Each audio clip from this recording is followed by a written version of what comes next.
Good morning students, good morning, નમસ્કાર, સત શ્રી અકાલ, આદાબ અરજે, જય બજરંગબલી. વિદ્યાર્થી મિત્રો અને મૈત્રીઓ, તો નવા પ્રશ્ન સાથે હું આવી ગયો છું. ગયા જે પ્રશ્નો ભણ્યા હતા એમાં કાર્ય વિશે બધું સમજ્યા હતા, એના જ માટેના પ્રશ્નો કન્ટિન્યુ છે. બરાબર, કાર્ય જે ખરું બહુ અગત્યનો ટોપિક છે. દરેક પ્રશ્ન બે વાર લખવાનો છો. જે પણ પ્રશ્ન છે કાર્યવાળા એ બધા પ્રશ્નો બે વાર લખવાના છે. તો પ્રતિવર્તી પ્રક્રમમાં કાર્યની આપણે વાત કરીએ. પ્રતિવર્તી પ્રક્રમ કોને કહેવાય આપણે સમજાવેલું છે. બરાબર, તો પ્રણાલીની અવસ્થા ખૂબ ધીમા વેગથી બદલાતી હોય. દરેક સૂક્ષ્મ તબક્કે પ્રણાલી અને પર્યાવરણ વચ્ચે સંતુલન સ્થપાયેલું હોય. પ્રક્રિયા જેવી પુરોગામી દિશામાં થતી હોય એવી જ પ્રતિગામી દિશામાં થતી હોય. તો આ પ્રકારની જે બાબતો હતી એ પ્રતિવર્તી પ્રક્રિયા માટે લાગુ પડતી હતી. ઓકે, તો હવે આપણે આગળ વધીએ છીએ. કાર્ય જે ખરું એના ડબલ્યુ રિવર્સિબલ કહેવાય છે. પ્રતિવર્તી જે ગુજરાતી શબ્દ છે એનું જે અંગ્રેજી છે એનું અંગ્રેજી થાય reversible. Reversible process. Okay, reversible process. અહીંયા આપણે લખીશું ડબલ્યુ રિવર્સિબલ બરાબર કાર્યનું સૂત્ર તમે જાણો જ છો. કાર્યનું સૂત્ર આ રીતે હતું, સંકલન વીઆઈ થી વીએફ પી એક્સટર્નલ ઇન્ટુ ડીવી. ઓકે, તો આ પ્રકારનું જે કાર્ય હતું એમાં તમે જોઈ શકો છો પી એક્સટર્નલ લખેલું છે. જ્યારે બાહ્ય દબાણ લાગુ પડશે ત્યારે જે કાર્ય થતું હોય એ આ પ્રકારનું કાર્ય ગણાશે. હવે વિચારો કે આપણે અંદરથી પણ દબાણ લગાડીને કાર્ય કરવું છે, કેમ કે પ્રક્રિયા પ્રતિવર્તી કરવાની છે. પ્રતિવર્તી કરો એટલે એકવાર બાહ્ય દબાણથી કાર્ય થશે, બીજી વાર આંતરિક દબાણથી કાર્ય થશે, એકવાર બાહ્ય દબાણથી કાર્ય થશે, બીજી વાર આંતરિક દબાણથી કાર્ય થશે. ઓકે, તો બાહ્ય દબાણ અને આંતરિક દબાણ એનો સંબંધ આપણે જાણીએ છીએ. P external બરાબર P internal plus or minus dP. P external બરાબર P internal plus or minus dP. तो रिलेशन तो આપણે જાણીએ છીએ. तो हमको पता है कि ये रिश्ता क्या कहलाता है. આપણે જાણીએ છીએ કે ये रिश्ता क्या कहलाता है. હવે આપણે શું કરીશું, આ સ્ટેપ આમાં મૂકી દઈએ. P external વાળું સ્ટેપ આમાં મૂકી દઈએ. તે વખતે સૂત્ર મળશે W રિવર્સિબલ બરાબર માઇનસ સંકલન VI થી VF. તો P એક્સટર્નલ ની જગ્યાએ આયુ સ્ટેપ લખીશું P internal plus or minus DP. DV જે ખરું એ તો છે જ. DV જે ખરું ને ચલ કદનો જે ફેરફાર થાય છે, આ DV છે એ ફેરફાર માટે હોય. ખ્યાલ આવ્યો? ડેલ્ટા V લખ્યું હોય કે DV લખ્યું હોય, ડેલ્ટા V લખ્યું હોય કે DV લખ્યું હોય, એ ફેરફાર માટે છે. હવે આમાં થશે શું કે આ ફેરફાર છે ને બહુ નહિવત છે. ખ્યાલ આવ્યો? આ જે કદ દબાણનો જે ફેરફાર છે DP ની કિંમત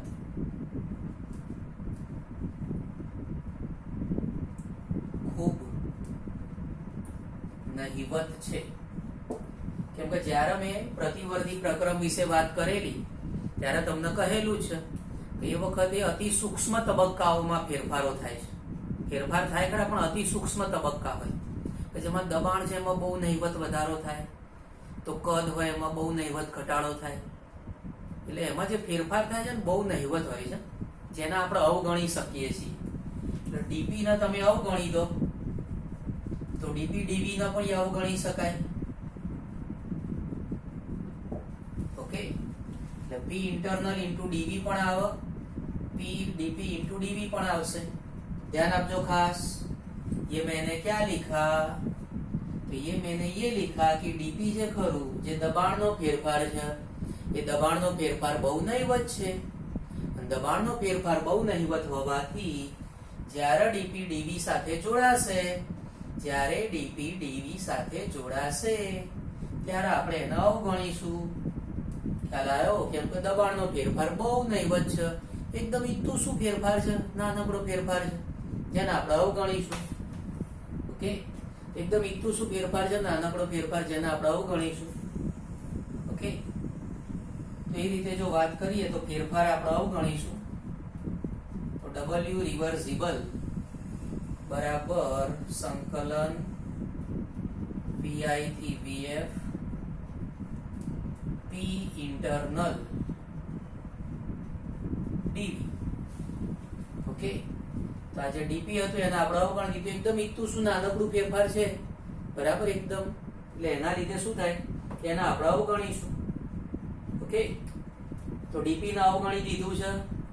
dp ને ta ta bye bye see you sayonara કરી દીધું. હવે આપણી જોડે આ મસ્ત સૂત્ર બચ્યું છે, W રિવર્સિબલ.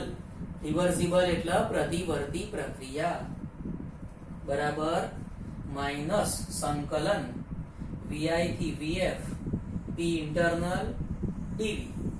ઓકે, હવે આ જે P ઇન્ટરનલ છે, જે પાત્રમાં અંદરનું જે દબાણ છે, એના માટે આપણે લાગુ પાડીએ PV બરાબર nRT. સૂત્ર તમે જાણો જ છો, PV બરાબર nRT. એમાં V છે, P છે, તો P ના સૂત્રનો કરતા બનાવી દો, nRT upon V થશે.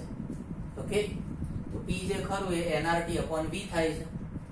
તો આ P ઇન્ટરનલ છે, P ઇન્ટરનલ છે બરાબર.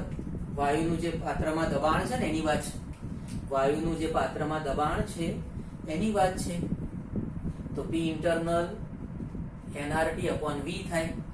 તો આ P ઇન્ટરનલ ની વેલ્યુ આમાં મૂકી દઈએ સમીકરણમાં, બરાબર. તો આને સમીકરણ નંબર 1 આપી દો. તો અહીંયા લખી શકાય સમીકરણ 1 માં મૂકતા, સમીકરણ 1 માં મૂકી દઈએ કિંમત. તો W રિવર્સિબલ બરાબર માઇનસ સંકલન Vi થી Vf. P ઇન્ટરનલ ની જગ્યાએ શું લખવાનું, P ઇન્ટરનલ ની જગ્યાએ લખવાનું nRT upon V. P internal ની જગ્યાએ લખીશું nRT upon V, જોડે આવશે dv. ઓકે, તો આ રીતે નવું સૂત્ર બન્યું. હવે એમાં જે nRT છે એ તો અચળ છે, nRT એ તો અચળ છે. એટલે W રિવર્સિબલ બરાબર nRT જે ખરું એ અચળ છે, એના સંકલનમાંથી બહાર કાઢી લીધું. nRT છે એ અચળ છે, જેના સંકલનમાંથી બહાર કાઢી લીધું. તો આવશે Vi Vf 1 upon V dv. ફિઝિક્સમાં મેથ્સમાં આ વસ્તુ આવે જ છે, ફિઝિક્સમાં મેથ્સમાં આ વસ્તુ આવે જ છે. ધારો કે આ રીતે આપેલું હોય સંકલન 1 upon x dx, એનું સંકલન શું થશે, ln x વત્તા અચળાંક. ઓકે, તો ऐसा आप सीखे हुए हो, सीखेला છો ને, આવ્યું આવડે છે ને બધાને, आता है ना, सबको आता है ना. तो एकदम सिंपल છે, સંકલન 1 upon x dx બરાબર ln x વત્તા અચળાંક. તો એ જ વસ્તુ અહીંયા લખી શકાય. અહીંયા 1 upon v છે, ચલ તરીકે v છે, બરાબર. તો અહીંયા લખી શકાય W રિવર્સિબલ બરાબર માઇનસ nRT. હવે 1 upon v છે ને, 1 upon v એનું સંકલન થશે ln v. Okay, 1 upon v નું સંકલન શું થાય, ln v. એમાં આ અપર લિમિટ કહેવાય, Vf જે ખરું ને અપર લિમિટ કહેવાય Vf. Vi છે લોઅર લિમિટ કહેવાય Vi, લોઅર લિમિટ કહેવાય Vi. ઓકે, આ રીતે સૂત્ર મળશે W રિવર્સિબલ બરાબર માઇનસ nRT. અપર લિમિટ અને લોઅર લિમિટ મૂકવાની મેથડ છે. તો પહેલા મૂકવાની અપર લિમિટ એટલે ln Vf લખાશે, એમાંથી બાદ કરવાની લોઅર લિમિટ ln Vi લખાશે. પહેલા મૂકવાની અપર લિમિટ, પછી એમાંથી બાદ કરવાની લોઅર લિમિટ. આ એની એક મેથડ છે, બરાબર. તો ln vf minus ln vi, તો આ લખવાની એક મેથડ છે. ઓકે, હવે તમને ખબર છે કે log હોય, log, તો log માં શું થાય? માઇનસ હોય તો ભાગાકાર થાય, ભાગાકાર હોય તો માઇનસ થાય. log માં ભાગાકાર વાળું પદ આવે તો માઇનસ થાય, અને માઇનસ વાળું પદ આવે તો ભાગાકાર થાય. એના ઉપરથી નવું પદ બનાવીએ તો w રિવર્સિબલ બરાબર માઇનસ nRT. આનું જે સ્ટેપ છે log છે ને, આ ln જે ખરું ને log નો એક પ્રકાર છે. આ જે ln લખ્યું એ log નો એક પ્રકાર છે. log માં આધાર તરીકે 10 હોય, ln જે ખરું એમાં આધાર તરીકે e હોય. ABCDEFG માં e આવે એ e હોય, e. ઓકે, આ log નું સ્વરૂપ જ છે. આ લખાશે ln vf upon vi, ln vf upon vi लखासे. तो हमें जो सूत्र चाहिए था वो हमें मिल गया है, बराबर. हमें जो इक्वेशन चाहिए था वो हमें मिल गया है. तो आ रीते आपने सूत्र મળશે. ओके,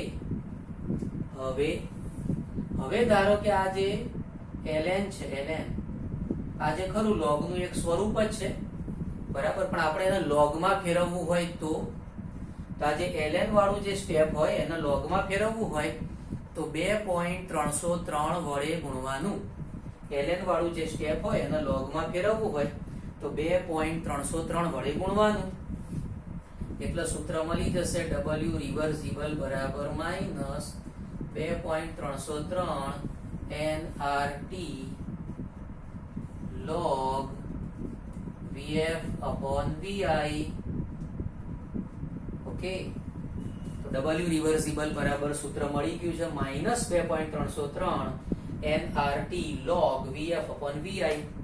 તો પ્રતિવર્તી પ્રક્રિયાઓમાં જે કાર્ય થતું હોય w રિવર્સિબલ કહેવાય, એનું આપણને સૂત્ર મળી ગયું.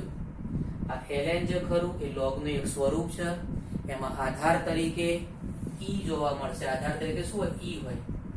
ખ્યાલ આવ્યો? ln હોય ને એમાં આધાર તરીકે શું હોય? e જોવા મળશે. ઓકે, પછી જ્યારે એના log માં રૂપાંતર કરો તો એ વખતે 2.303 વડે ગુણવાનું. ઓકે, log હોય એમાં આધાર તરીકે 10 હોય, log માં આધાર તરીકે 10 હોય, અને ln છે એમાં આધાર તરીકે e જોવા મળશે. ઓકે, સરસ રીતે લખી નાખજો 2-3 વખત. ઓછામાં ઓછું 2 વાર તો લખવાનું જ છે, ઓછામાં ઓછું 2 વખત તો લખવાનું જ છે.